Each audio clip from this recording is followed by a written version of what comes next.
I was mostly smiling because it's weird when someone's talking about you when you're standing right next to them.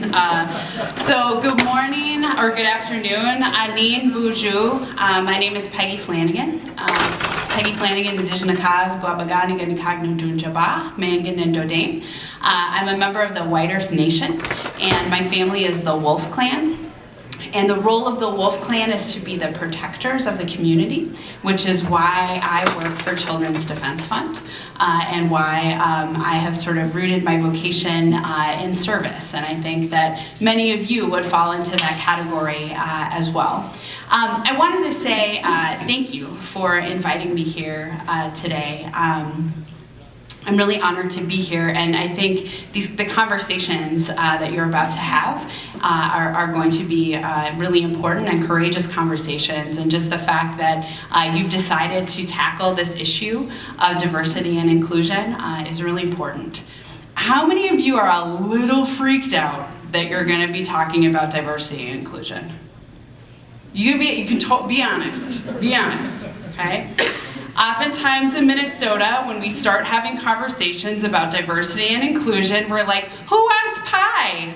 Okay, and that's usually what happens, right? My husband is from New Ulm, or New Ullum, as his dad says, Don Hellendrum. And I did not expect to marry a man from New Ullum, but boy, am I glad that I did, because like, Herman the German and the Glockenspiel are awesome, right? So, you know, you're like, oh, who's this lady from Minneapolis who's coming? I got a little street cred with New Ulm, okay? And my dad lives in Mahnomen, lives on the reservation in White Earth. So I wanted to just tell you a little bit about my own story, and hopefully that's gonna be the best way that we can start to pull out what does diversity and inclusion actually look like in practice, and what does it look like in governance? I think sometimes when we talk about diversity, it means, do we have a poster in our office with people from different communities, right? That says like diversity,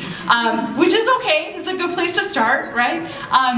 But ideally, we have images and artwork and other things that are reflective of the people who actually live in our communities, right? And want to dig in a little bit more. So I grew up in St. Louis Park. And was raised by my mom. She was a single mom, and she was a single mom because she made the choice for us to get safe. My dad was addicted to drugs and alcohol, and she knew that that was not the environment that would be the best place to raise me. And so she raised me all by herself, and she moved to St. Louis Park specifically because she knew we didn't have a lot of money, but she said, I know that they've got a really great school system, and so that's where I want to make sure that we're putting down our roots. So I grew up in St. Louis Park, and I have to tell you, there aren't a lot of Native American children in St. Louis Park. That's okay. But growing up, I always felt a little different. The beauty of St. Louis Park, although it's a first-ring suburb of Minneapolis, is that it kind of has a small-town community feel to it as well, which is a great thing. But growing up, folks were like, no. What are you? And so that was a question I got a lot. Sometimes I still get that question. But folks sort of assumed that I was Jewish, because I grew up with a lot of kids who were Jewish, right? I probably went to more bar and bat mitzvahs than any other Native American kid around, right? But that was the assumption. Or some folks are like, is she Greek? Is she Puerto Rican? Is she that girl from Glee? I don't know, right? You're like, oh, yeah. Okay. So growing up, I sort of didn't know where to hang. There was literally one other Native student, Tamara. I know her because she's the one other Native student, right? And she had come from the Leech Lake community, and she had lived on reservation until she moved to St. Louis Park. And they're like, cool, you guys are going to be buddies for the day. I was like, I don't know anything, so hey, how's it going? But my mom did her best to try to keep me connected to my community and to my family. And that meant, hanging out with aunties and cousins, And she bought as many books as she could as possible to help kind of fill the knowledge gap that she didn't have. So if you see my mom, you'd be like, I can't really believe that you're related, right? My mom is about 5 feet tall, blonde hair, blue eyes, 98 pounds soaking wet. I outgrew her clothes in 5th grade, right? And folks would often say, oh, who's this? To me, right? And my mom's like, oh, that's my daughter. We might not look a lot alike, but this is my kiddo. And she sort of did the best that she could. But I always felt like something was missing. There was a hole there. And I didn't really know what it was, but it was kind of just ever present. I'll tell you a little secret. I was really engaged in extracurricular activities growing up. So I was on softball and swim team and speech and student council and show choir. So when I watch Glee, I'm like, it's sort of like my life story, right? And theater, et cetera, et cetera. I was always engaged and involved in before and after school activities. It was the time in between of actual instruction that was the hard part for me. I thought I wasn't smart. I didn't really care a lot about what was happening because I didn't feel connected or engaged. And so I was like, at least in these other spaces is where I can excel. And I say all that because, by the grace of God, I got into college. And I went to St. Cloud State for my freshman year because of their concert choir. And when I was there, I kind of didn't know where to hang out. All the white students hung out. All the African American students hung out. All the East African students hung out. The Asian students hung out. And I was like, where do I go? So there's an American Indian Student Center on campus. So I was like, that's the place for me. I want to go there. Those are my people, right?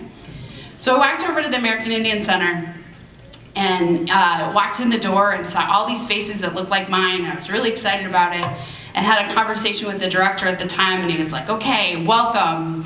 This is St. Cloud State. Let's chat. And this was probably the first week of school, right? He said, you're going to have to make a decision. You can either be Ojibwe or you can be Catholic, but you can't be both. And I felt like felt my heart break. And, thought like, well, maybe he's right. Maybe I can't be both. I don't know.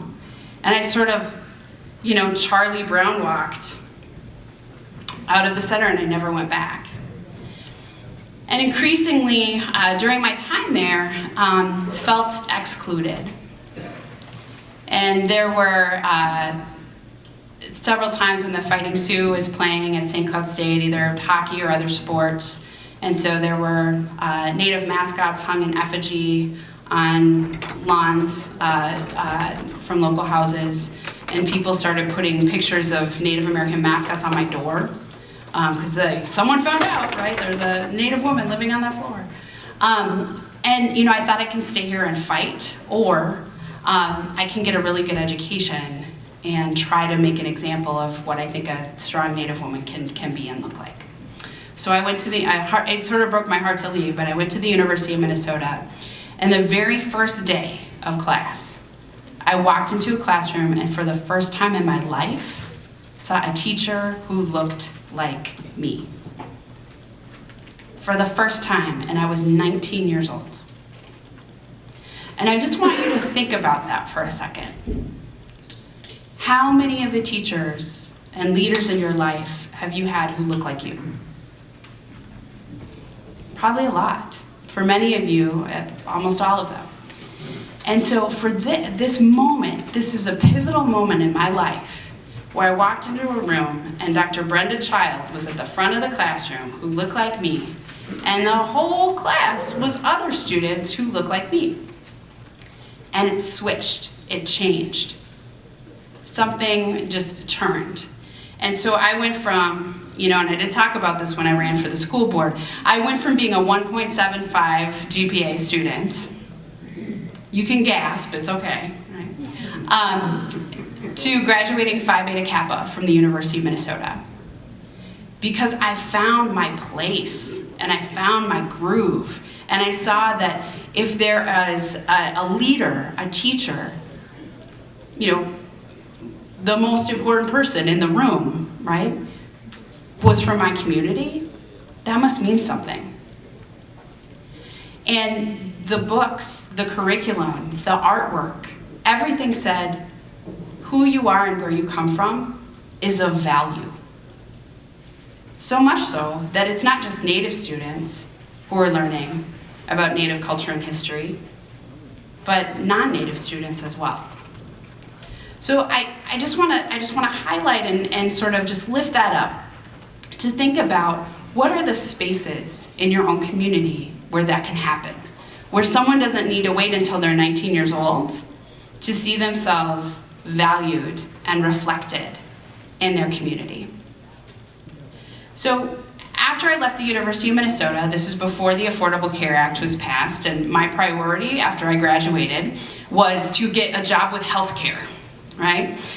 So a good job that I was engaged in and cared about, but also a job with healthcare. And lucky for me, Brenda Child, who is that teacher who was really important in my life, connected with me with the Division of Indian Work, which is a nonprofit organization in partnership with the Greater Minneapolis Council of Churches that worked with the American Indian community. And my job was to lead a program called Parents Plus. And I was like, I'm not a parent, right? And they said, yeah, it's cool, you have a child development degree, right? Because that tells you everything you need to know about parenting. Right? When I brought my kiddo home from the hospital 19 months ago, I was like, what have they done? I don't know what I'm doing. Someone should take this child. Why are you crying? I don't know what I'm doing. Let me look in my textbook to find out what's happening, right? But, so that was my job, was to bridge the gap between home and school. From so many families is that school was a scary place for them. It was not a safe place. And when boarding schools, which we have a long history of in Minnesota for American Indian families, were one generation removed from my family, that lives on. So that if a family doesn't want to send their child to school or a kid has a bad experience there, it's not because they're being neglectful or they don't care about education. But in many cases, they think, well, that's not a safe place for you to go because it wasn't a safe place for me. So even the act of working with teachers and working with other leaders in the community to just start telling the truth and to talking about the history in Minnesota and what had happened made a huge difference to say, well, I actually didn't know about boarding schools, and it turns out this child in my classroom did have an experience like that, and that has made it easier for me to work with the family, or to make that connection, or to create spaces or lessons in my classroom that reflect the kids who are actually there. So through that experience, sort of saw that we needed to have government, or we needed to have a board that more reflected the folks who lived in the community. And so how many of you have just, decided, you woke up one morning and you're like, I want to run for local government? All right, good, yay, okay, that's good, I love it. How many of you are like, man, these guys, someone should do something about it? And they were like, how about you? And you're like, no, that's not what I meant. But then you end up running anyways, right? Or getting engaged and involved. And that's kind of what happened to me. I was like, I am gonna find somebody from the community who's gonna run. And they're like, how about you? And I was like, that's not what I meant. Okay, but decided to take a shot and was elected. So during my time there, and I know we're talking about Greater Minnesota, but I think that there are certainly some commonalities of governing and government that I just want to lift up. How many of you have community meetings where you have multicolored stickers that you ask people to put on things that they think is a priority? Right. Okay, that's what we do in government, right? We like flip chart paper, we like markers, we like multicolored dots. And that was oftentimes how we would engage families, or how we would try to get feedback from local communities. And I just want to lift up just the idea of walking into a school building in general oftentimes is difficult for parents. Getting engaged and involved oftentimes in local government is getting engaged and involved in a system that is not necessarily something that people automatically connect with. And so, in those spaces, that, well, who decided that this would be the best way to gather information from families and from the folks who live here? Well, we hired a consultant. Well, what does that consultant know about our community? Not a lot, but they've worked with a lot of other communities, and this is what they put together, right? And so one of the things, and I'm sure, I certainly don't like it when someone comes into my community and tells me how to be an expert on my own community, right? And I'm sure that happens for all of you as well. So part of it, and one of the pieces that we push back on, is just said, well, why don't we just ask folks in the community, what's the best way to gather information? And that sort of changed how we had conversations. It was, where do people gather? Where are folks comfortable?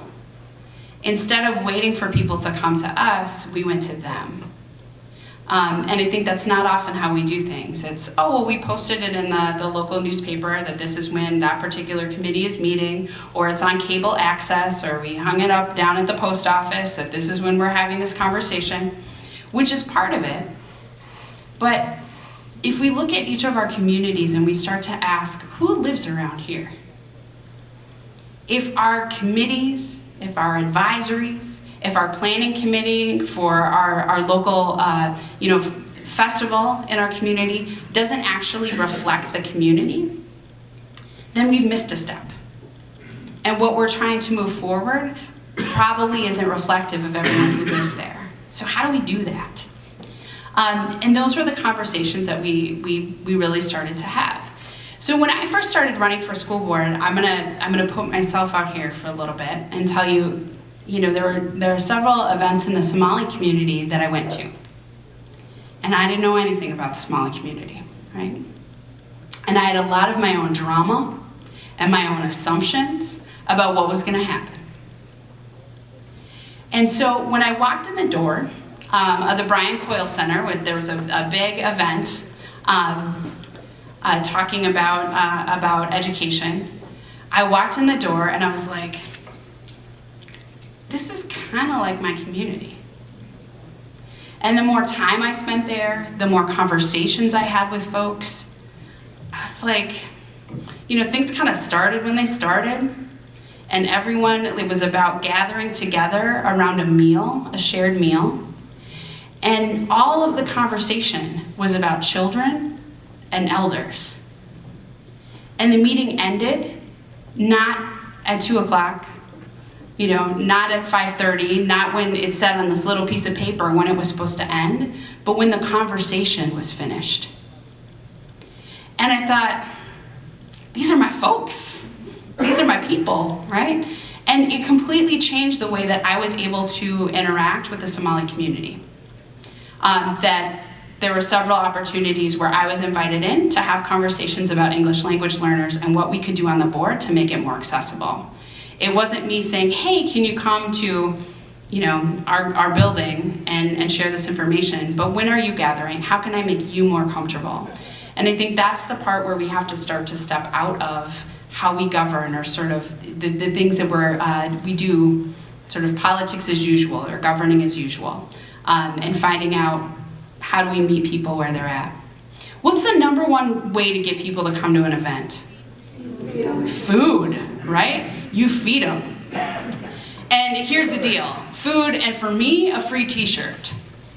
I don't actually care what the t-shirt says on it, right? But like, if you wrapped food in a free t-shirt, like, I'm at your events, I am there, okay?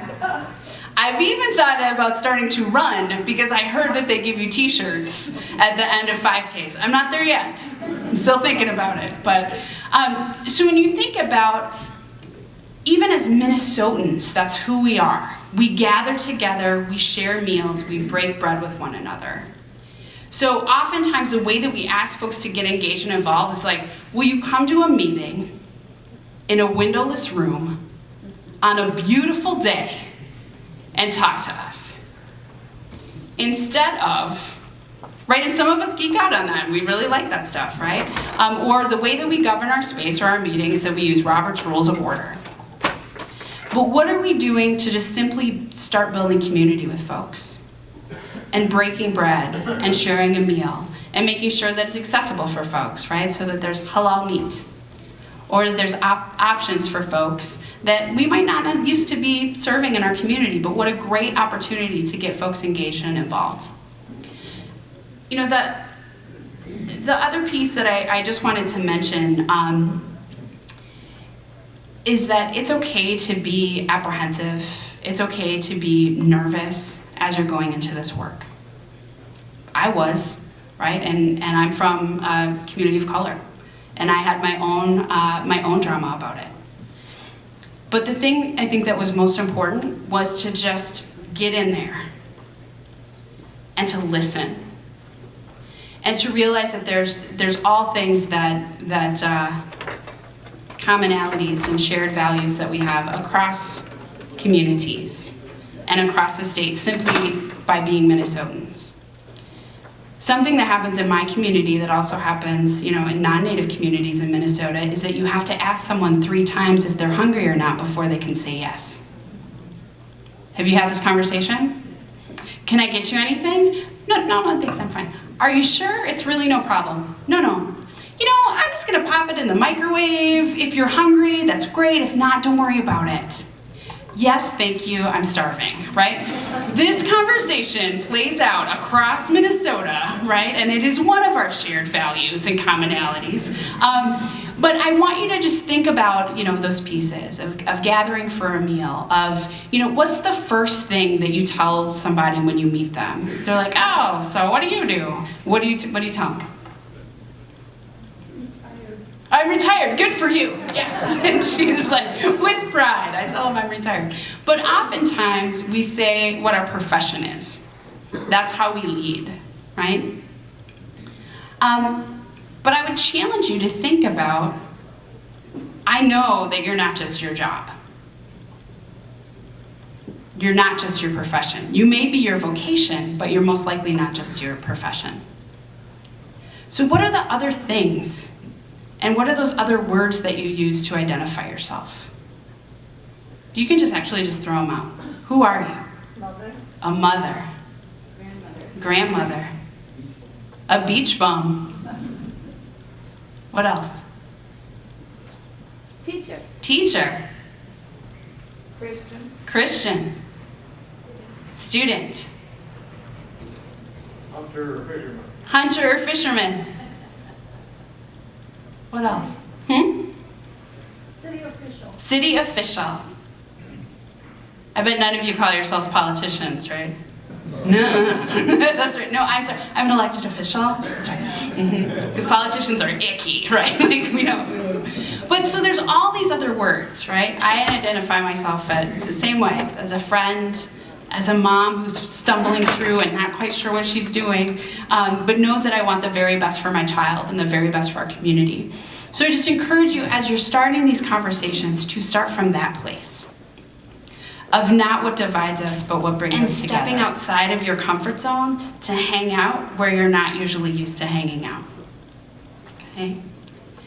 So, awareness, you're here, you're aware. You have your own story, your own knowledge, which hopefully you will draw from within these conversations. You're gonna get some skills today. And then there are folks who are in this room, including myself, who will help you figure out how to put that into practice. This work is important. And we know, how many of you geek out with this Kids Count report from Children's Defense Fund and use it in your work? Awesome, that's good, what we like to hear. So Kids Count is just a snapshot of how children are doing in Minnesota. And one of the things that we know is populations of color under age 25 will double in size by 2040 in Minnesota. So it's coming, right? And you see that your communities are becoming more and more diverse. And so I applaud you for being here, for being in this space, for saying that we want to be intentional about that we want to be welcoming. We want folks to see themselves reflected in their community and valued by their community. Because guess what? right? Folks have gifts, they have skills, they have things that they can offer, and our communities will be much richer because of them. And Basharo, I just wanted to thank you for sharing your words with us, because I think they're poignant, right? We are many things. I can be weird, I can be annoying, I can be brilliant, right? I can be afraid. And so all of us bring those layers, and just thinking about that and giving each other a little grace, a little space, knowing you're gonna screw up, knowing that it's not necessarily the responsibility of people in the community who are moving in, who are immigrants, who are people of color, who are Native folks, to teach you, but it's more for you to approach them so you can learn. So with that, I will say, in my language, chi miigwech, many thanks, and I was honored to spend some time with you this afternoon. Thank you.